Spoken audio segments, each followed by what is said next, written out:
Hello Kamamshi! Ngayong tanghali po ay nagluto po ako ng paksiw na tulingan, pangmasa. Ayan po. Namiss ko kasing magulam ng isda at ng paksiw. Almost 1 week na ata akong hindi nakakain ng isda. So, ayan po. Yan po ang naisipan kong lutuin ngayon. Mabilis lang lutuin at masarap pa.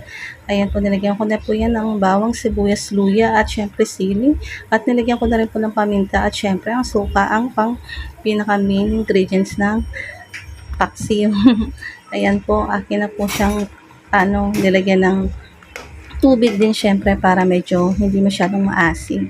So, ayan po, mabilisan na lang din po luto yan para po kami makakain na. At yan, hinalo ko siya at binaliktad ko po yung iba dyan kasi po yung iba luto na, yung iba hindi pa. So, ganyan po ang aking pagluluto ng paksiw para balanse ang kanyang pagluto. Ayan po. Yun nga po, yan po yung aming trip ngayong kainin. Yung mga anak ko hindi lang po masyado kumakain yun. So, kaya yan na po ang binili ko. So, yung tinakpan ko na at iyan na po. Luto na, mabilis din po ang pangyayari at pwede na po kaming kumain. Thank you po for watching. Bye!